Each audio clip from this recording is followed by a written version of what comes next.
I'm Nair. And I'm Farce. And this is Perspeculative.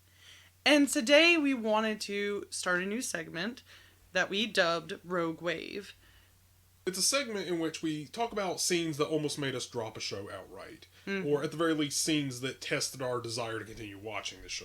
Mm-hmm. Either because of morally questionable events or because of events that maybe turned our stomachs and made the whole process of viewing it a bit less pleasant and made us question whether it was worth continuing. A lot of these shows, however, tend to be pretty good or even great after we make it over the crest of the rogue wave, as it were. Mm-hmm. But you have to get over that hump. Sometimes it comes early, sometimes it comes a bit later, but regardless, these scenes definitely affected us in our viewing experience in terms of whether or not we wanted to continue watching. And so, Nair wanted to talk about one such show we watched recently. A show I had actually watched way back when it first came out, but kind of dropped off early on in. And definitely the scene may not have been a reason involved there. I actually watched it at first alone. And after watching enough of it, let him know that he should go back and watch it, that it was worth doing. And this scene that we're talking about, I did not go back and watch, because as a rogue wave implies, not only does it hit you out of nowhere, not only does it almost capsize or actually capsize you and just stop you dead in the water, a rogue wave is a one-time thing. If you make it through the first time, you cannot take another hit. So when we watched it together, I could not watch that scene again. The scene we're referring to is, if you haven't already guessed, episode 2 of Grimgar, where they fight and kill their first goblin. And Lord, what a scene that is. Oh my god. To lend you some backstory, we're introduced to our protagonists very early on, before we even know what the true context of the story is. We understand that we're in a fantasy world, and that their party is comprised of a lot of the fantasy staples. You got your frontline fighter, a dark knight who uses a combination of magic and fighting, a rogue, an archer, and a mage, as well as a healer. The usual fantasy staples. We're given no context, and you kind of get cold opened to our party encountering goblins for the first time. And I appreciate that. I always enjoy a cold open if it's done well, and I feel like it's done well here, where you, without saying much, you get what's going on. They're hunting. Now, their first hunting expedition doesn't go particularly well, but they come back the next day with renewed vigor and fervor, and have their first true encounter with a goblin. And as you all know, in a general story, you're backing the heroes, right? You believe in them, believe in what they're doing, you're rooting for them, and even in playing games yourself, it's usually not too brutal to kill an enemy, a mob. It's not that bad. But when this scene came up, it was just gruesome. It was... You understand, they make it clear that this goblin is fighting for its life. And arguably, they are sapient. Oh, yeah. No, there's an obvious point where you understand that this goblin is not just a mindless animal. Like, it's not just a beast. Yeah, it's not an apoid creature. No, this thing clearly, it knows how to use tools very thoroughly. It knows how to fight very thoroughly. And makes a very deliberate effort to fight its way out. And upon realizing that it's not going to be able to escape, attempts to fight and then break an opening and flee, only to get cut down by the party. But we're talking goblin, okay? And usually you think goblin, you think violent, unreasonable, attacks head on, doesn't stop, not really making much of a strategy, maybe a little clever here or there, but not really terribly sapient, if you will. But this scene makes you feel for them. You understand their fear, their plight, how hard they're trying, and it's gut-wrenching, it's terrible, it is... Ugh. Oh yeah. The creature is depicted as being both a skilled fighter and very determined to not die here. Yeah. Just as much as the party that we are, rooting for, but not sure anymore because this is horrible, and do we really have to fight to live here? Ugh. Yeah, creature is depicted as being fairly skilled, while our party is pretty much brand new at this. They give you a week of training in this fantasy world, slap you on the back and tell you, best of luck. Yeah, pretty much. So hope you don't die. So they sort of slip and fumble through the fight a lot. But still, this thing is holding its own against 6 people, pretty much single-handedly, and even fakes its own death at one point, just to make a breakaway moment where it can sort of slash wildly and then make a break for it. Mm-hmm. Poor creature is taken out very rapidly and very, very violently. I mean, I understand why they did it. The point is for the show to show you that in this world, it is a very brutal world, and it's not necessarily a just world. These creatures that they're fighting might be evil to them, but may not be, within the grander scheme of things. That these are just creatures trying to survive, trying to live. And it's made no clearer than in this first encounter, because this one creature just fights so damn hard. He doesn't just get knocked down after a couple swings. He fends off most of the party by himself. And it's not just his hard fighting. He is desperate. He's bleeding. He's gasping. He's in fear. He's primal. And you feel everything that's happening with him. And it's just so... Oh my gosh. So it hits your empathy right where it hurts. Right in the empathy. Yeah. You get it. You get it. And it's not like a game or most shows where it's like, oh, we stab him once, now he's dead. Or maybe you don't even see where they stab him. There might not even be any blood. No, he gets stabbed multiple times. Lots of blood, trying to get away, thought he's dead, he's not. Just this whole thing. And they're crying, you're crying, the goblet's crying. It's just... it's heartbreaking. It is heartbreaking. It's genuinely terrible.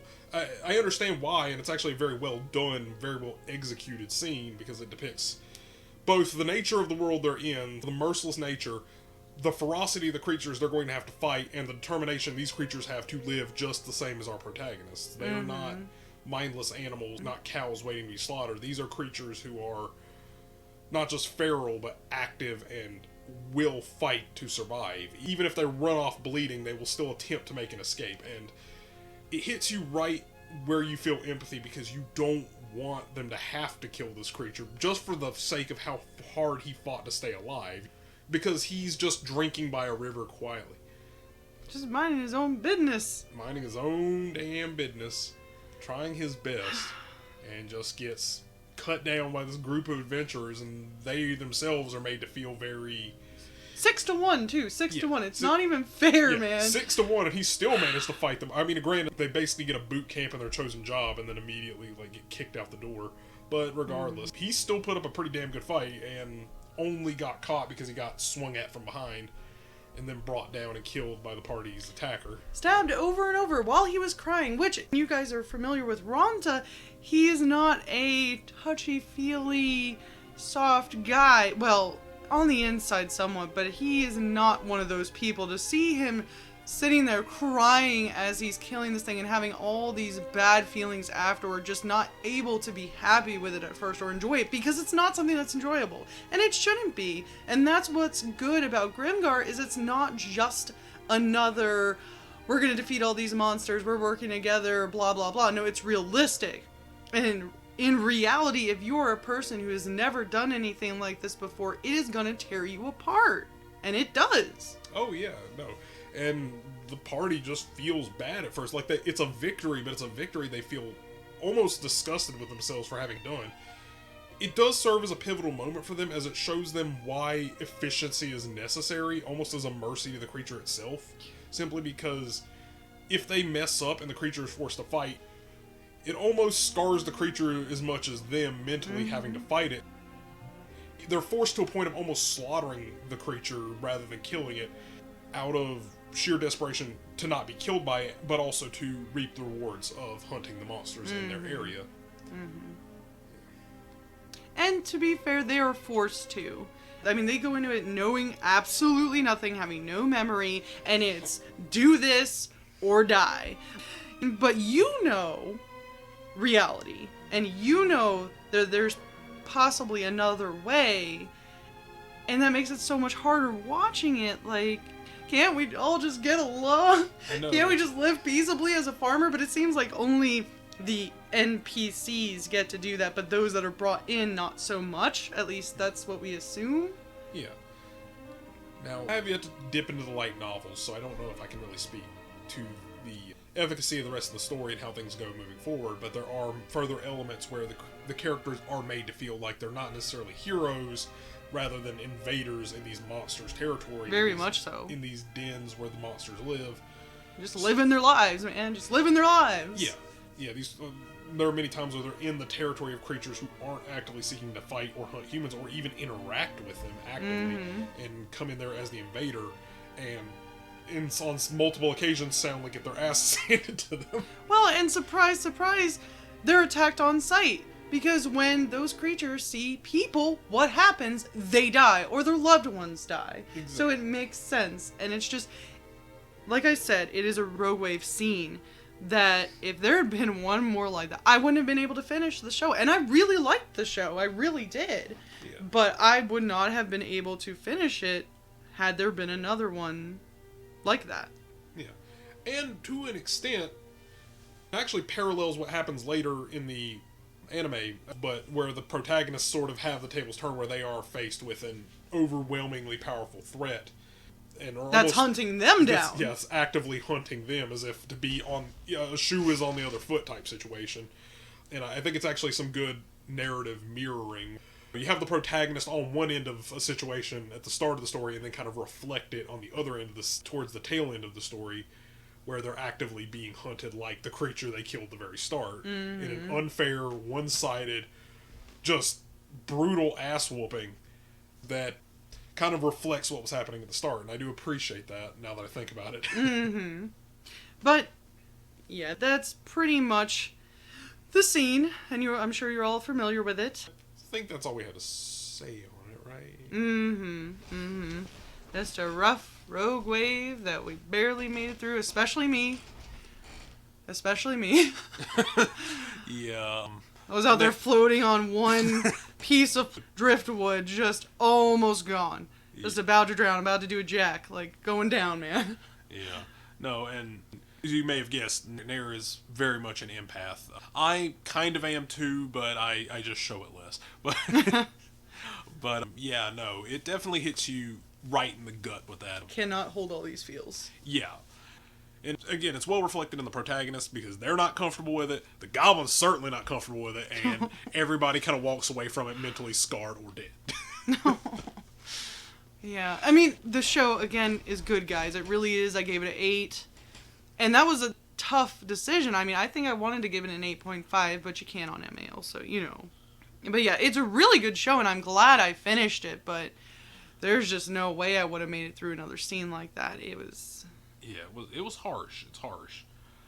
Not only in a hunter hunting their prey kind of way, but in a more feral sort of... It forces the protagonists to want to be better simply to avoid another incident like that. And I appreciated that simply because the show would normally tell you that the protagonists need to, like, steel themselves and block out their empathy so that they can... Be a man! Yeah, man up and sack up, as it were, and just fight the monsters. But realistically, these aren't just monsters. They're just people with a different coat of paint on them. Exactly. It feels like almost like a primitive fantasy world where the fantasy races haven't all come together and joined hands and kumbaya. It's not to that point where in other fantasies they might be. But here it's like the creatures, they're clearly civilized, clearly intelligent, clearly... This isn't really a spoiler because they tell you pretty much right out of the gate, this is like first episode stuff, that they're intelligent, that they're sapient, that they use armor and weapons just not as well as people do. Yeah, and as you watch, you will see that. I mean, freaking playing chess and, you know, having strategy, just all kinds of stuff that speak to this is more than just some animal that is vicious and angry and will only attack. It's not like that at all. Yeah, and again, maybe the light novels get more into it. I mean, I would be surprised if they didn't, considering how much work the anime itself puts into showing off just how intelligent these creatures are. It definitely made me interested to read the light novels, and I may read them one day just out of curiosity for what they've set up, because I feel like there really could be built upon. It'd be interesting to see that, to see maybe our protagonists could go from, oh, these are just feral monsters, to maybe there's a reasonable outcome that can be reached here. Yeah. Maybe we could actually join forces and figure out why this is all happening and who's making us do this and why they think that's a good idea. Yeah. But anyway, but no. So Rogue Wave, that was a scene that almost did us in, particularly me, but we got through and it was worth it in the end, but dang. Insert image of massive wave hitting a boat in anime. Alright. Bye-bye.